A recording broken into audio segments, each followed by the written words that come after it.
오늘 여기 우리 가장 되시는 분들, 또 한 가정의 아내, 또 어머니로 가정을 섬기시는 분들, 여러분이 언어를 점검하셔야 돼요. 내 말이 이게 하나님이 기뻐하시는 성숙한 말인가? 그래서 저는 이런 면에서 오늘 이제 우리가 이 성숙한 언어를 사용하는 그런 그리스도인이 되기 위해서 제가 성숙한 언어 사용을 위한 두 가지 지침의 말씀을 드리려고 하는데요. 여러분, 성숙한 언어를 사용하고 싶으세요? 첫째로 먼저 자기 자신의 내면 다스리기, 자기의 내면을 돌아보고 자기 내면을 다스릴 수 있는 그런 사람이 되게 해달라는 기도가 필요하다는 겁니다. 제가 앞에서 말하는 게 어린애 같으면 그 사람은 어린애 같은 미숙한 사람이다, 성경이 그렇게 정의한다고 말씀을 드렸는데, 그러면 이런 질문이 가능하겠죠? 왜 저 사람은 왜 말하는 게 왜 저렇게 어린애 같지? 성경에 답이 있더라고요. 자, 고린도전서 13장 12절을 다시 한번 보십시오. 왜 말하는 게 어린애 같습니까? 내가 어렸을 때에는 말하는 것이 어린아이와 같고 깨닫는 것이 어린아이와 같고 생각하는 것이 어린아이와 같다가, 왜 말하는 게 어린애 같다고요? 깨닫는 게 어린애 같고 생각하는 게 어린애 같으니까 말하는 게 어린애 같은 말이 나온다는 그 얘기 아닙니까? 그렇기 때문에 여러분, 그 언어 사용을 잘 한다고 그저 무슨 책 보고 우아하게 말하는 연습하고 발음 연습하고 이게 아니고요. 여러분, 진짜 성숙한 언어를 사용하기를 원하시면 먼저 여러분의 내면 세계가 성숙해지기를, 아버지 내 영혼이 하나님 앞에서 성숙해지기를 원합니다. 이 기도부터 먼저 해야 된다는 겁니다. 민수기 14장 28절도 마찬가지예요. 그들에게 이르기를 여호와의 말씀에 내 삶을 두고 맹세하노라. 너희 말이 내 귀에 들린 대로 내가 너희에게 행하리니, 이 말씀은요, 제가 청소년 사회 갈 때 아이들에게 거의 주문 외우듯이 세뇌시키듯이 이 민수기 14장 28절의 중요성을 얼마나 강조했는지 모릅니다. 그리고 제가 20대 초반에 미국 이민 가서 처음 인격적으로 주님을 만나고 내 삶이 달라졌을 때 하나님이 제게 주신 말씀이에요. 그래서 너희 말이 내 귀에 들린 대로 너희에게 행하겠다는 이 말씀이 제 삶에 얼마나 큰 영향을 미쳤는지 모릅니다. 권합니다. 우리 모든 성도님들은 이 민수기 14장 28절을 다 묵상하셔야 돼요. 다 외우셔야 됩니다. 그러나 오해는 하지 마십시오. 너희 말이 내 귀에 들린 대로 내가 너희에게 행하겠다는 이 말씀이요, 그저 하루에 아침에 일어나가지고 막 주문해 오는 거 100번씩 나는 잘 될 거야, 나는 잘 될 거야, 나는 잘 될 거야, 그래가지고 주님이 이 말을, 이 주문을 들으시고 네 말대로 해주겠다는 이런 추구니 없는 생각을 하시면 안 됩니다. 이 그런 뜻이 아니에요. 배경을 여러분 다 아시지 않습니까? 이스라엘 백성들이 홍해를 건너 가나안을 거쳐가지고 이제 가데스 바네아라고 하는 광야에 도달하는데, 이제 곧 목적지 가나안이 이제 코앞에 있습니다. 12명의 이제 간첩을 보냅니다. 지피지기 작전이죠.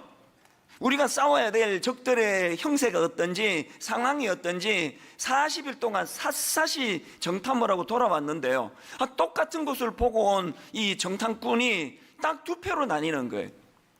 한 패는 우리 죽었다는 거예요. 큰일 났다는 거예요. 그들이 막 거인이고 우리 절대로 못 이긴다는 거예요. 그러면서 그 유명한 말 한마디를 했죠. 민수기 13장 13절입니다. 거기서 네피림 후손인 아낙 자손의 거인들을 보았나니 우리는 스스로 보기에도 메뚜기 같으니 그들이 보기에도 그와 같았을 것이니라. 이 심각한 이야기 아닙니까? 자기들이 저걸 보니까 거인이고 적들이 자기를 볼 때는 메뚜기처럼 생각할 거다. 어릴 때 그 여름방학 때 시골에 가서 그 메뚜기 잡아갖고 놀던 기억 나십니까? 가을에 그 메뚜기 잡아가지고 다리 몇 번 끄덕끄덕하면 다리가 똑 떨어져 버리는 그게 메뚜기예요. 그 참 나약한 존재가 메뚜기예요. 그런데 그 정탐하고 온 그 정탐꾼들이 우리는 그들 앞에 메뚜기 같은 존재다, 절대로 못 이긴다는 거예요. 여기에 반해가지고 딱 두 사람, 여호수아와 갈렙이 뭐라고 말하느냐? 무슨 소리냐? 내가 봐도 그들이 힘이 세고 거인인 건 사실인데, 그러나 하나님이 약속한 땅 아니냐? 우리는 이긴다, 질 수 없다. 그러면서 또 유명한 한마디를 했죠. 민수기 14장 9절이요. 다만 여호와를 거역하지 말라. 또 그 땅 백성을 두려워하지 말라. 그들은 우리의 먹이라. 그들은 우리의 밥이라 옛날 성경에 그렇게 돼 있습니다. 아니 어떻게 똑같은 상황을 정탐하고 똑같은 땅을 보고 왔는데 이렇게 평가가 다를 수 있느냐고요. 근데 비극이 뭐예요?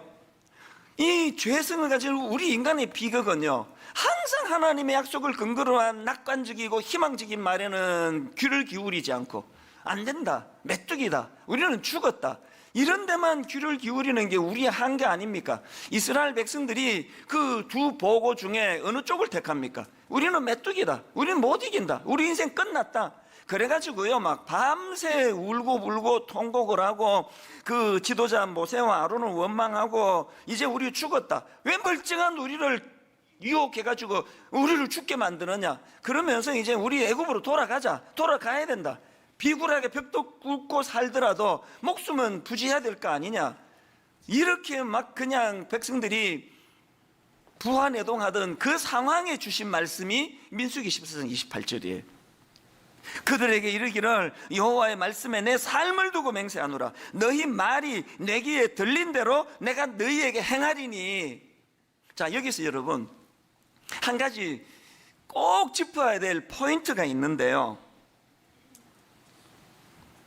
아니 왜 같은 곳을 보고 와놓고 대세 12명 중에 10명이 지금 우리는 메뚜기 같다, 우리는 못 이긴다, 우리는 끝났다, 이런 걸 보고 왔는데 왜 꼭 요수아와 갈렙은 다른 시각으로 보게 되냐는 거예요. 아니다, 우리 이길 수 있다, 반드시 이긴다. 그런 시각을 갖게 된 결정적인 포인트가 뭐냐? 9절을 다시 한번 보세요. 민수기 14장 9절. 그들이 왜 그렇게 우리는 이길 수 있다고 고백했느냐? 다만 여호와를 거역하지 말라, 또 그 땅 백성을 두려워하지 말라. 그들은 우리의 먹이라. 그들의 보호자는 그들에게서 떠났고 여호와는 우리와 함께 하시느니라. 그들을 두려워하지 마라. 지금 우리는 이길 수밖에 없다라고 낙관적인 선포를 하는 여호수아와 갈렙의 그 내면에 그들이 갖고 있는 건 여호와 하나님의 약속에 대한 신실함이에요. 시근하지 아니하신 하나님, 눈으로 보이기에 그들은 거인이고 눈으로 보기에 그들 앞에 서면 내가 메뚜기같이 초라한 거 사실이지만, 그러나 나는 믿는다. 뭘? 하나님의 신실하심을. 시근하지 않는 하나님께서 그 땅을 우리에게 주시겠다고 약속했기 때문에 우리는 망할 수 없다. 아까 제가 말씀드렸잖아요, 이 말씀을 악용하시면 안 된다고.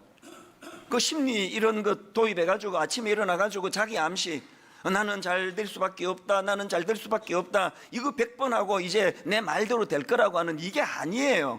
왜 제가 먼저 내 내면 세계를 먼저 성숙하게 다듬어야 된다고 말씀을 드리는지 아시겠죠? 이 민수기 14장 28절에 이 말씀이 우리 삶 가운데 구현이 되기 위해서는 입에 발린 그런 심리적인 선포가 아니에요. 내 내면이 하나님에 대한 신뢰, 약속을 지키시는 하나님에 대한 믿음이 자리를 잡아야 되는 거 아닙니까? 제가 지난 저의 세월을 돌아보면요, 20대 초반부터 오늘까지 내 인생은 한 번도 되돌아선 적이 없습니다. 또 하나님이 이 정도 축복이면 난 여한이 없습니다, 근데 또 하나 더 올려주시고, 이 정도 축복이면 전 여한이 없습니다, 또 하나 더 올려주시고. 지지난주 말씀드렸잖아요, 청소년 사역을 하는데 이 구름이 둥둥 너무 행복한 거예요. 막 견딜 수 없이 행복한 거예요, 만 10년 동안에. 그래서 제가 애들에게 이런 고백을 한 적도 있습니다. 목사님이 미국에서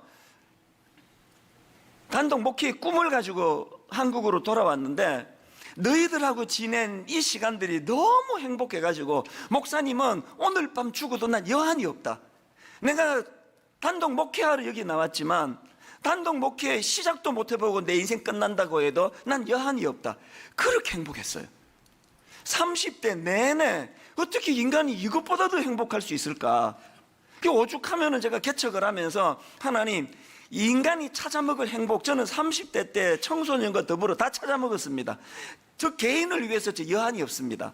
하나님, 내가 교회를 개척할 때 덤으로 하나님께 이제는 내가 빚 갚는 마음으로 교회를 개척하겠습니다. 그렇게 하고 제가 42살에 교회를 개척했는데, 세상에 하나님께서 이런 축복을 주실 줄 누가 알았겠냐고요.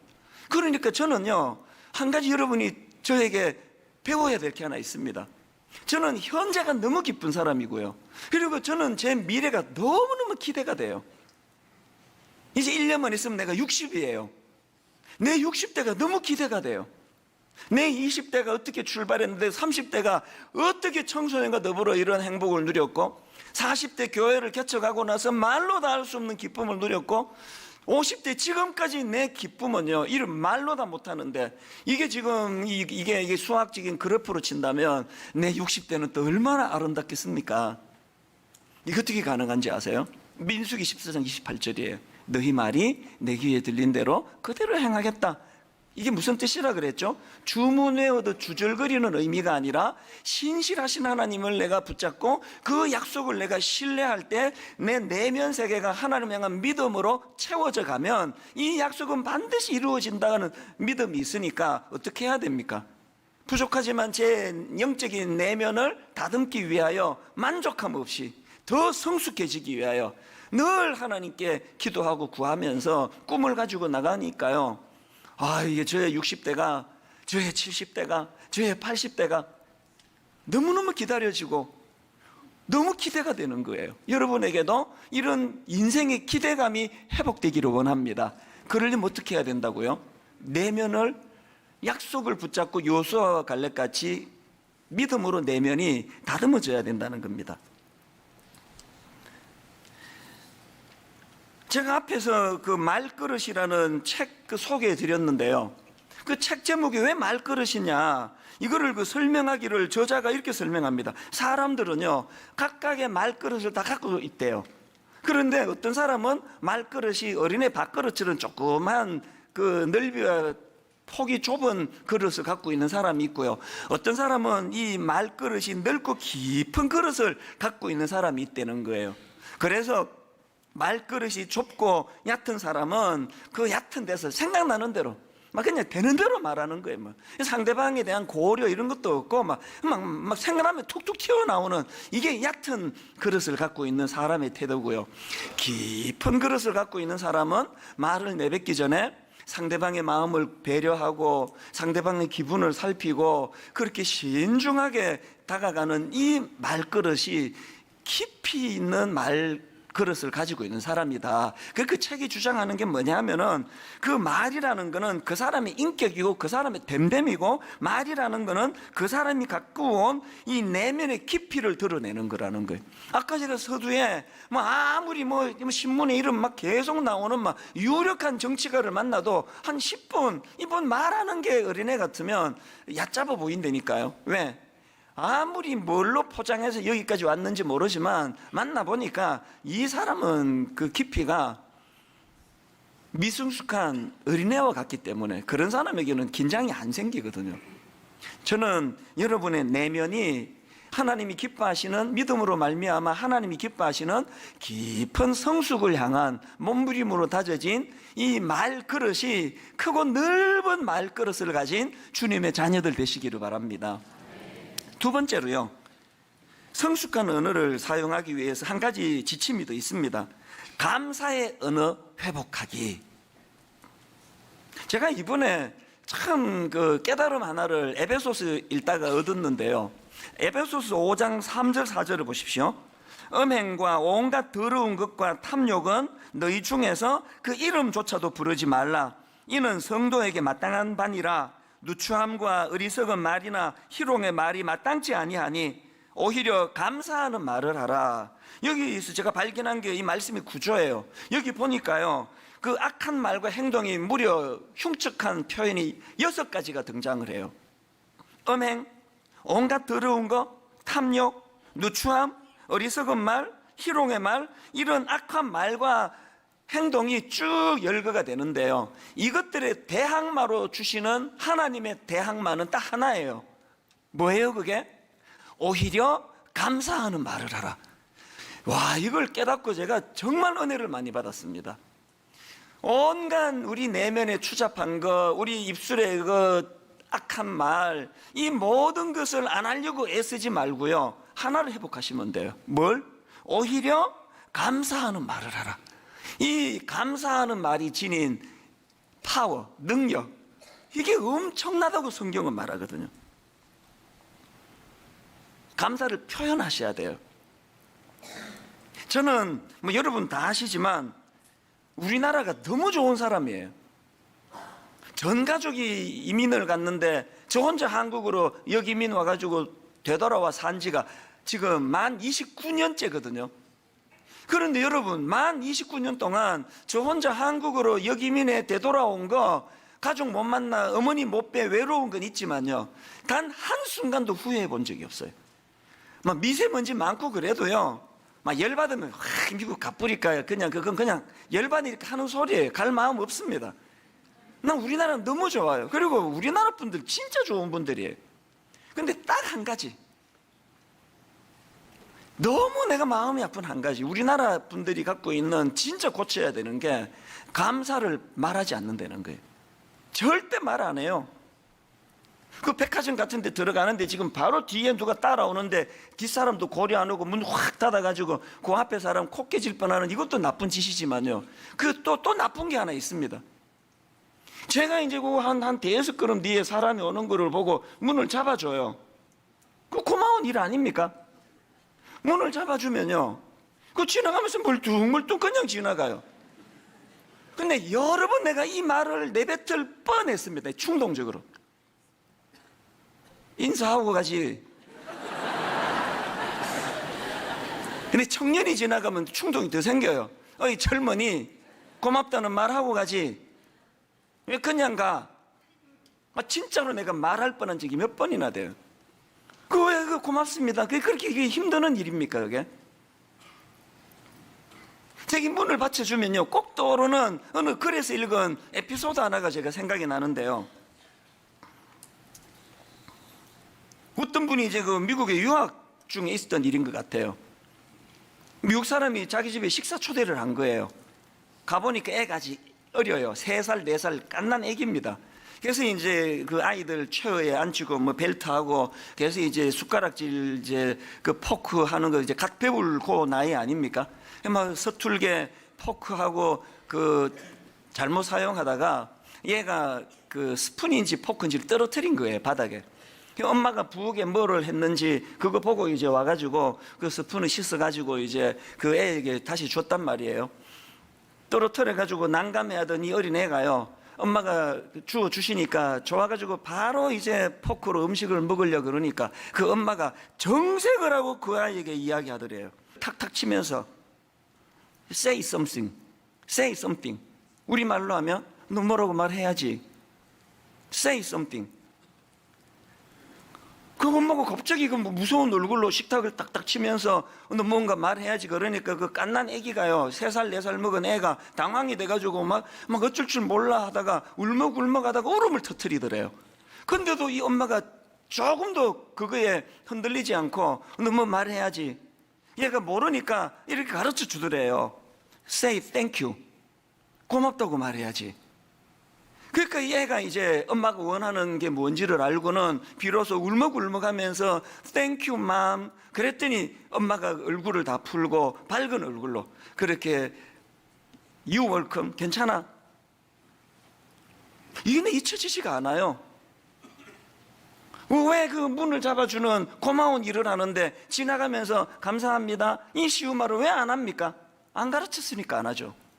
부모도 안 하니까 안 하죠.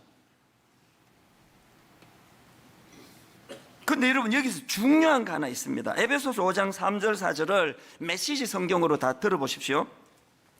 사랑을 육체의 욕망으로 변질시키지 마십시오. 아까 그 6가지를 이제 이렇게 풀어서 설명한 겁니다.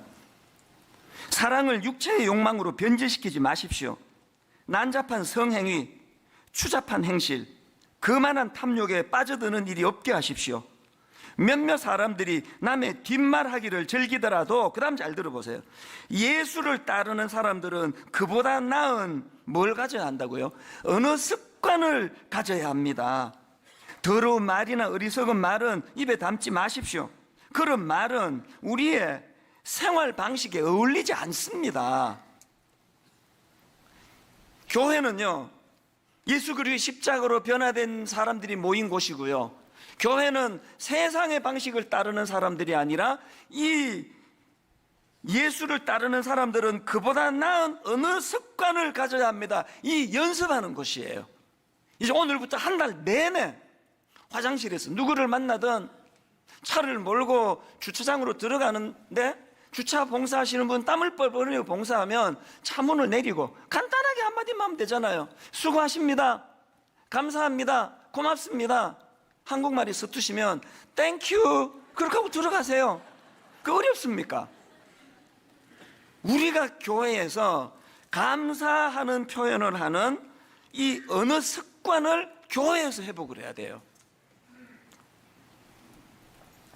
정광 목사님이 쓴 평생 감사라는 책이 있는데요, 거기 보니까 미국에서 가장 많이 사용하는 언어 50개를 선별을 했대요. 미국 사람들이 가장 많이 쓰는 언어 50개를 선별했더니 그 중에서 1위가 뭔지 아세요? 그 중에서 땡큐, 감사합니다, 이게 28%, 이게 가장 자주 사용하는 단어로 선정이 됐다는 거예요. 미국이요, 청교도 정신 많이 잃어버리고 많이 타락했지만 그러나 그 중심에 정신을 그대로 갖고 있는 거 아닙니까? 우리 교회가 하자고요. 누구에게나 우리 가정에서 하자고요. 제가 우리 아이들에 대하여 존대어를 쓰지 못한 게 좀 후회스러웠다고 말씀드렸는데 요즘에는 내가 할 수 있는 게 있습니다. 애들에게 고맙다는 말을 의도적으로 많이 하려고 애를 써요. 아들아 참 고맙다, 네가 그렇게 말해주니까 아빠가 참 고맙네. 딸아 참 고맙다. 가정예배 드릴 때마다. 그래서 제가 이 설교 말씀을 준비하면서 황성주 박사님이 쓴 감사력이라는 책이 있는데요, 그 책에 여러분 왜 예전에 죽을 때 후회하는 25가지라는 베스트셀러 기억나시죠? 이 책은요, 호스피스 전문 의사 오츠 슈이치 박사, 그 일본 사람인데요, 이분이 이제 죽음을 앞둔 환자 1000명을 심층 면접을 했다는 거예요. 당신이 지금 그 임종을 앞두고 있는 사람들에게 당신이 지나온 삶을 되돌아볼 때 제일 후회되는 게 뭡니까? 그것을 1000명을 조사했더니 1위가 뭔지 아세요? 1위가? 사람이 죽으면서 제일 후회되는 1위가 뭐냐? 사랑하는 사람에게 고맙다는 말을 좀 더 많이 했더라면.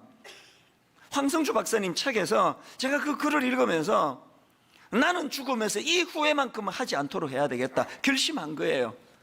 여러분, 죽으면서 사랑하는 사람에게 고맙다는 말을 좀 더 많이 했더라면이라는 이게 1위라고 한다면 오늘부터 이제 우리가 다시 한번 감사를 표현함으로. 그래서 유대인의 격언 중에요, 이런 격언이 있습니다. 감사합니다라는 말이 혀에 붙기 전까지는 아이에게 아무 말도 가르치지 마라. 다시 들어보세요. 감사합니다라는 말이 혀에 붙기 전까지는 아이에게 아무 말도 가르치지 마라. 그런데 여기서 중요한 포인트가 하나 더 있는데요, 아까 에베소서 5장 4절을 다시 한번 보십시오. 누추함과 어리석은 말이나 희롱의 말이 마땅치 아니하니 오히려 감사하는 말을 하라. 여기 나오는 오히려 감사하는 말을 하라 할 때 감사하는 말은요, 헬라어로 유카리스티아라는 단어예요. 이 단어는 합성어인데요, 좋은이라는 뜻을 가진 의미입니다. 그 다음에 은혜, 이런 뜻을 가진 카리스, 이 합성을 하는 거예요. 그러니까 여기 나오는 오히려 감사하는 말을 하라는 것은 하나님 은혜에 대한 감사의 말로 해석할 수 있다는 거예요. 뭘 의미합니까? 영적인 문제. 이거는 감사합니다 그러면 가정교육 잘 받았네, 교양이 있네, 아니에요. 감사는 영적인 문제예요. 그리고 보니까 디모데후서 3장 1절 2절을 보십시오. 너는 이것을 알라. 말세에 고통하는 때가 이르러 사람들이 자기를 사랑하며 돈을 사랑하며 자랑하며 교만하며 비방하며 부모를 거역하며, 그 다음 나오는 게 뭡니까? 감사하지 아니하며. 거룩하지 않는 거랑 그 앞에 나오는 게 감사하지 않는 거예요. 그런가 하면 로마서 1장 21절 하나님을 알되 하나님을 영화롭게도 아니하며 감사하지도 아니하고 오히려 그 생각이 허망하여지며 미련한 마음이 어두워졌나니. 말씀드렸잖아요. 왜 말하는 게 어린애 같다고요? 내면이 어린애 같으니까 말하는 게 어린애 같다고. 내면이 영적으로 허망해지고 내면이 영적으로 미련한 마음이 어두워져 있으니까 감사가 안 나온다는 거예요. 그렇기 때문에 우리도 다윗처럼 기도해야 됩니다. 시편 52편 10절 하나님이여 내 속에 정한 마음을 창조하시고 내 안에 정직한 영을 새롭게 하여 주시기 원합니다. 여러분 내면에 정한 마음을 창조하시는 주님, 정직한 영을 새롭게 하시는 주님께서 내 내면 세계를 다듬어 주심으로 말미암아 감사의 입술이 회복되기를 주님 이름으로 축원합니다. 결론을 맺습니다. 아까 일부 예배 때요 많은 분들이 우시더라고요. 제가 이런 말을 드렸거든요. 엎질러진 물인데 우리가 애들 사랑해서 교육한다고 하긴 했지만 열정탕 꿈과 같은 말을 얼마나 많이 내뱉었냐고. 니까짓게 메뚜기 같은 네가 뭐가 잘 되겠냐고. 이렇게 게을러서 공부를 이렇게 못해가지고. 그래서 제가 이런 복을 빌어드렸어요. 아까 제가 언급해드린 그 말씀 속에는 이 말의 능력이 얼마나 긴지 이게 유효기간이 무덤까지 간다 그랬지만 하나님 오늘 우리가 회개할 때에 우리 저 아이들에게 우리 배우자 남편이나 아내에게 내가 해서는 안 되는 나쁜 말을 내뱉었던 것들 저들의 뇌리에서 다 지워주시기 원합니다. 망각할 수 있는 은혜를 주시기 원합니다. 그리고 오늘부터 다시 시작하기를 원합니다. 어떤 말로? 감사하는 말, 축복의 말, 믿음을 바닥에 둔 감사의 말이 회복되는 그런 저와 여러분 되시기를 바랍니다.